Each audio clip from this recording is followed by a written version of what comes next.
Hello, students of class 8th. Today we are going to study about the Let's Try exercises of chapter 5, and the name of the chapter is Harold the Hornbill. We have already read this chapter, so let's begin with the Let's Try exercises. In Let's Try 1, there is a match the following given to you. In this, you have to match these words from their meaning. So, their meanings are easy going मतलब होता है relax and tolerant, so it's answer is first B. Weather beaten मतलब ऐसी कोई चीज़ जो मौसम की वजह से ख़राब हो गई हो या डैमेज हो गई हो, तो damage by exposure to weather, answer is B. C star मतलब जब दिन में हमें नींद आ जाती है तो आफ्टरनून की नैप को हम बोलते हैं siesta, short nap taken in the afternoon. Ensuing melee मतलब नॉइसी फाइट, जब नॉइस आवाज़ के कारण फाइट होती है तो उसको नॉइसी फाइट हैपनिंग बोलते हैं. सैंक्चुअरी मतलब होता है a safe place, so answer is fifth.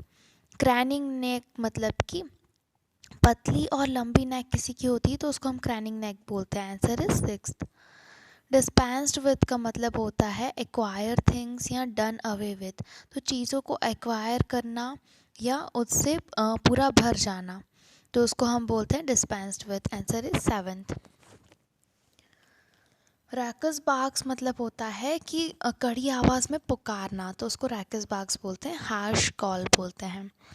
Toy with anything मतलब किसी भी चीज़ के साथ खेल लेना, प्ले विथ अ टॉय. अननर्विंग मतलब होता है डिस्ट्रेसिंग, कामिंग या सेटलिंग, तो स्ट्रेसफुल होना तो उसको अननर्विंग बोलेंगे. Let's try 2 is the objectives given to you. Choose the correct option. Harold's mother, like all good hornbills, was, answer is C, a careful wife. By heralding the summer, the author means heralding the summer मतलब indication of the beginning of the summer, तो answer is B. Harold was awakened from his siesta by, Harold को अपनी नींद में से किसने जगा दिया था? Loud thumping on the wall, दीवार पर जो थम्पिंग हो रही थी उसकी वजह से वो अपनी siesta पे से जाग गया था. After tumbling out of the nest, Harold was rescued by, nest से गिरने के बाद he was rescued by the author's grandfather, author के grandfather ने उसे बचाया था. By the phrase attacks of nerves, the author means, attacks of nerves से author means feeling of anxiety, मतलब कि tension. Harold was liked by the household because he, सब घर वाले उसको पसंद करते थे क्योंकि he was good natured and friendly, answer is A. If Harold was not fed in time, he would, अगर उसे टाइम से खाना नहीं मिलता था तो he would call out loudly and roughly, loudly और roughly चिल्लाता था. The author knew that Harold loved the rain because author को पता था कि Harold को रेन अच्छी लगती है क्योंकि he would roar with pleasure, वो चिल्लाता था खुशी से. Let's try 3 is the question answers given. Describe the place Harold was born. What kind of nature did Harold's parents have? Harold was born in a weather-beaten hollow which had strong walls of earth, stick and dung. Harold कहाँ पर पैदा हुआ था? weather-beaten hollow में, मतलब कि एक ऐसा खड्डा जो वेदर की वजह से ख़राब हो चुका था, उसकी वॉल्स अर्थ की स्ट्रॉन्ग थी एंड स्टिक थी और डंग की बनी हुई थी. In the centre of the wall was a hole, wall के सेंटर में एक होल था through which Harold's father could chat with his wife, जिसके थ्रू हैरोल्ड के फादर उस होल में से अपनी वाइफ से बात किया करते थे या उनको दाना पानी दिया करते थे. Harold's mother was most careful of wives and his father was easy going person. Harold की मदर कैसी थी? सबसे केयरफुल वाइफ्स थी और उसके फादर ईजी गोइंग पर्सन थे, रिलैक्स्ड एंड टॉलरेंट पर्सन थे. Why did Harold's mother burst out of the walls of her home? Harold की मदर उसके घर की वॉल्स में से बाहर क्यों आ गई? Why did the nursery wall need to be repaired? और नर्सरी की वॉल को रिपेयर करना क्यों ज़रूरी था? Harold's mother was burst out of the walls of her home because as Harold grew, she found the place too cramped and congested. जैसे ही Harold बड़ा हुआ, Harold की मदर को प्लेस बहुत ज़्यादा congested लगने लगी, इसीलिए वो अपनी वॉल्स में से बाहर आ गई, रूम की वॉल्स में से. The nursery wall needed to be repaired so that Harold does not fall out of his home. Nursery की वॉल्स को रिपेयर करना ज़रूरी था ताकि हैरोल्ड उसके घर में से नीचे ना गिर जाए. 3. Grandfather and I took over the duties of his parents. Grandfather ने और रस्किन ने उसके पेरेंट्स की ड्यूटीज़ को निभाया. What was the reason for the author and grandfather to take over the duties of a parent. Author और grandfather के क्या रीज़न रहे थे कि उन्हें पेरेंट्स की ड्यूटीज़ को निभाना पड़ा. What were the duties of a parent that they had to fulfil. उनके पेरेंट की कौन कौन सी ड्यूटीज़ उन्होंने फुलफिल की थी. Once a civet cat ventured into Harold's nursery. एक जंगली बिल्ली हैरोल्ड की रूम में आ गई. उस पर उसने वेंचर कर लिया, मतलब कि कब्जा कर लिया. While the parents tried to ward off the cat, जबकि उसके पेरेंट्स ने कैट को भगाने की कोशिश करी, Harold tumble out of the nursery and landed on the garden path. Harold nursery से नीचे गिर गया, यानी कि उस रूम में से नीचे गिर गया और वो गार्डन के पाथ पर लैंड कर गया, मतलब वहाँ पर गिर गया.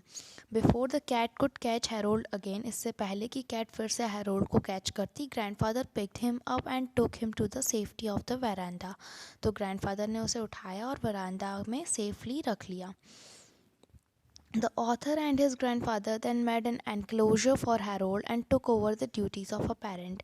और ऑथर ने और उनके ग्रैंडफादर ने फिर हैरोल्ड को एक बंद जगह पर रखा और एक पेरेंट की ड्यूटीज़ निभाई. The main duty that the author and his grandfather had to do was to look after Harold's safety. सबसे ज़्यादा इम्पॉर्टेंट चीज़ क्या था, हैरोल्ड की सेफ्टी का ध्यान रखना. So that no predator can attack him again. ताकि कोई और प्रेडेटर कौन होता है, ऐसा एनिमल जो शिकार करता है, उसको फिर से अटैक ना करते. They also had to look after his food. Harold like to eat fruits. उन्हें उसकी खाने का भी ध्यान रखना पड़ता था. हैरोल्ड को फ्रूट्स खाना अच्छा लगता था, स्पेशली बनानास और insects, animal food, leaves, dates, rice balls, ये सब चीज़ें हैरोल्ड को खाना अच्छा लगता था. Eating was a serious business for Harold. What does this statement convey about Harold's interest in food? What kind of tricks did Harold learn during his feed time? तो eating Harold के लिए बहुत serious काम होता था. इस statement से हमें हैरोल्ड का फूड के लिए इंटरेस्ट के बारे में क्या पता चलता है और कौन से ट्रिक वो अपना खाना खाते खाते सीख गया था. तो Harold was extremely fond of his food. His best friends were those who fed him.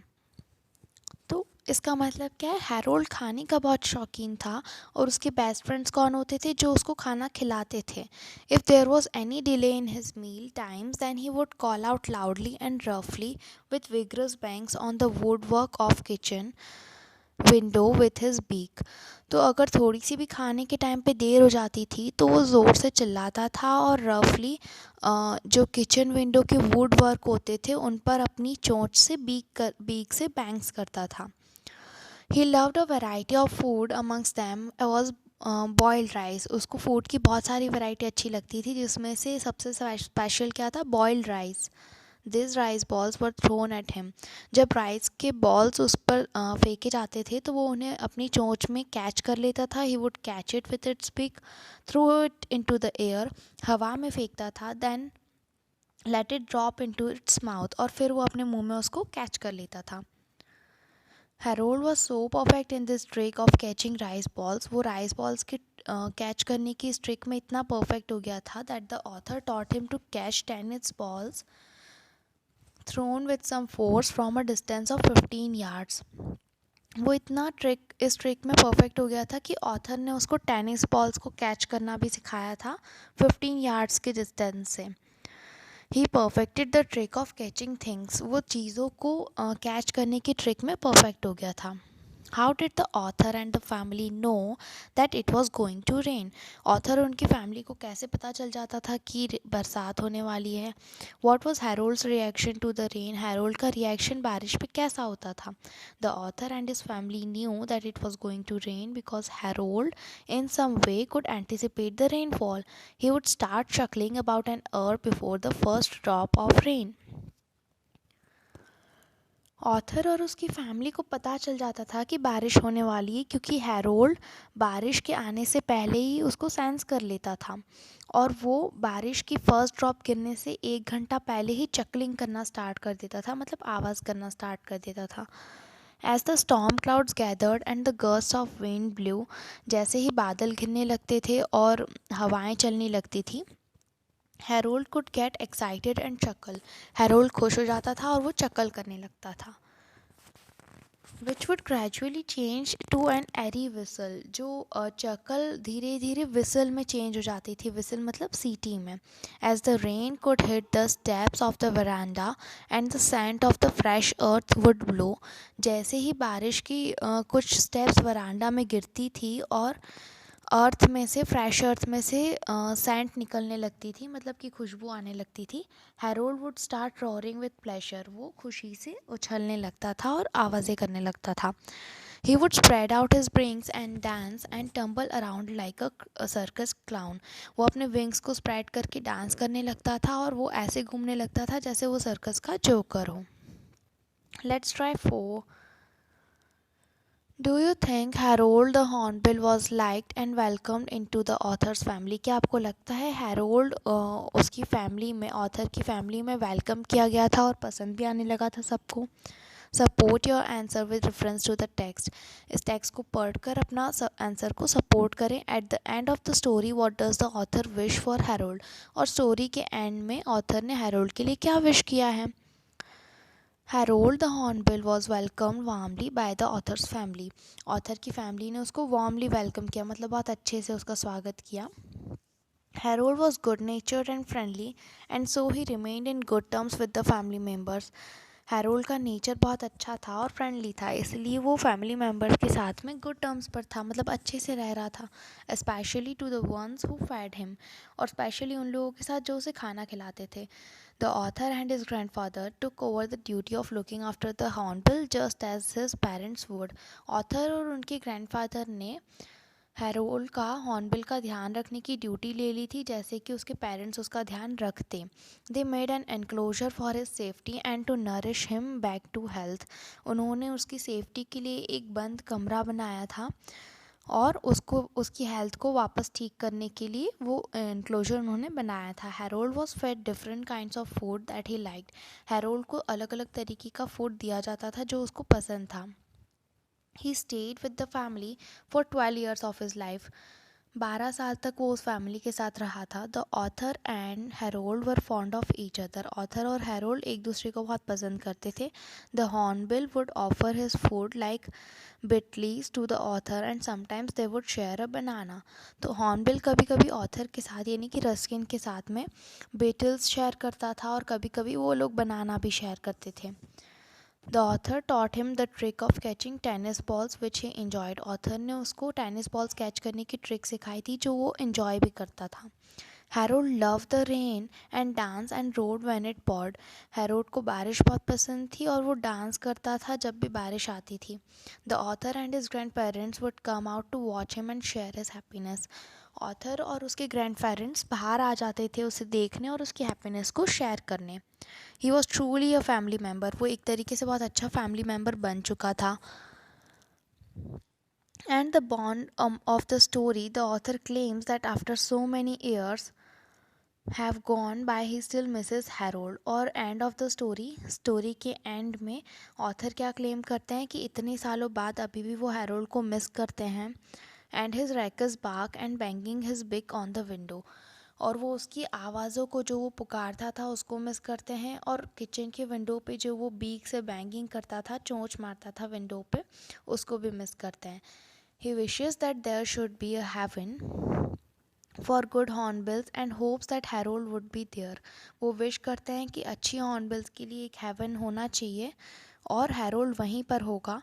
He should be able to enjoy the summer call and also have his favourite tennis balls to catch. और वो summer की जो calls होती हैं, summer की बारिश होती है, उसको भी इंजॉय कर रहा होगा और अपनी फेवरेट टेनिस बॉल्स को भी कैच कर रहा होगा वहाँ पर। Word power. Compound adjectives. Compound adjectives के बारे में हम आज पढ़ेंगे। Look at the highlighted word in the sentence. इस सेंटेंस में जो हाईलाइटेड वर्ड है उसको हमें ध्यान से देखना है। Harold's mother, like all good Hornbills, was the most careful of his wives, his father, the most easygoing of husbands. तो हैरोल्ड की मदर सारी हॉर्नबिल्स में से सबसे अच्छी थी और केयरफुल थी। उसकी फादर सारे हस्बैंड्स में से इजी गोइंग थे। Easygoing are two words together joined by hyphen which describes the husband. तो easygoing के बीच में अगर आप देखोगे तो एक हाइफन है, एक छोटा सा डैश है जिसको हाइफन बोलते हैं, जो कि उसके हस्बैंड की क्वालिटी को डिस्क्राइब कर रहा है. This is a compound adjective. इसे हम कंपाउंड एडजेक्टिव बोलते हैं. मतलब कि दो ऐसे वर्ड्स जो कि एडजेक्टिव नहीं हैं, लेकिन जब उनको बीच में हाइफन से जोड़ा जाता है तो वो एक एडजेक्टिव, एक स्पेशलिटी बन जाते हैं, तो उनको हम बोल देते हैं compound adjective. Compound adjectives are two or more words joined together by a hyphen to modify or describe the same noun.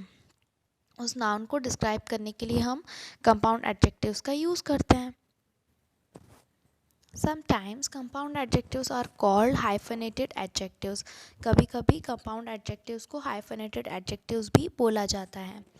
Example, broken hearted, bull headed. इस टाइप के जो डैश से जुड़े हुए क्वालिटीज़ होते हैं वो हम लोग क्या बोल देते हैं, compound adjectives. So coming to let's try 5. Use the words in the box and make similar hyphenated adjectives to describe the nouns given. तो इस बॉक्स में जो वर्ड्स हैं उनको यूज़ करके हमें क्या करना है, कंपाउंड हाइफेनेटेड एडजेक्टिव्स बनाने हैं और नेसेसरी चेंजेस उस स्पेलिंग में करने हैं. तो कंट्री, कंट्री के लिए हम लोग क्या क्या मिला सकते हैं और एक वो बना सकते हैं कंपाउंड एडजेक्टिव. तो country can be Hindi speaking, right. Room can be brightly lit. Alligator means man eating. Children can be well behaved. This is qualities of these words. Author can be widely recognized. Women can be middle aged. Monster can be green eyed. Train can be fast moving. And city can be densely populated. तो इन सब के बीच में आपको dash लगाना है. Okay. Words or phrases in the text. Let's try 6. Make sentences with the underlined words or phrases from the text using the situation indicated. आपको इन sentences में एक situation दी गई है और उसके बाद में आपको एक underline किया हुआ phrase दिया हुआ है, तो आपको उस phrase को use करना है उस situation में. First, you have inherited a damaged and worn out house from your uncle. आपको आपके अंकल से एक डैमेज worn out house मिला है, तो उसमें उस सेंटेंस को आपको वेदर बीटन वर्ड से यूज़ करके फिर से लिखना है.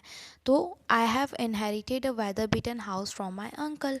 आई have inherited a weather beaten house from my uncle. तो उसका मतलब भी वही हुआ और हम लोगों ने वेदर बीटन वर्ड का यूज़ भी कर लिया. Second, the antique lamp which was gifted to you was surrounded and closed off on all sides with a frosted glass globe. जो antique globe हमें गिफ्ट में मिला है तो वो चारों साइड से क्लोज्ड ऑफ है और ग्लास ग्लोब से फ्रोस्टेड है, तो उसको हमको यूज़ करना है enclosed word. The antique lamp which was gifted to me was enclosed in a frosted glass globe. Third, the cool breeze, lush green grass and blossoming flowers was indicating the arrival of the spring. Make a sentence using the word heralding. तो heralding मतलब क्या होता है, indication of the beginning. The cool breeze, lush green grass and blossoming flowers was heralding the arrival of the spring. तो हमने heralding का use भी कर लिया.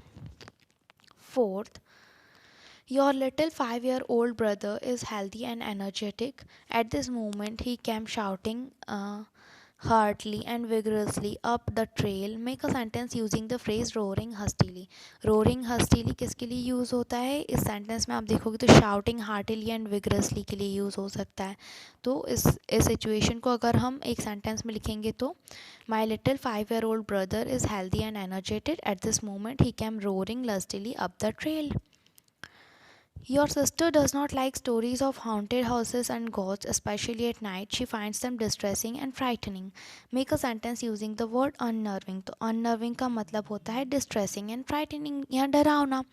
तो ये हम इस सेंटेंस में कहाँ पर यूज़ कर सकते हैं. My sister does not like stories of haunted houses and ghosts, especially at the night. She finds them unnerving.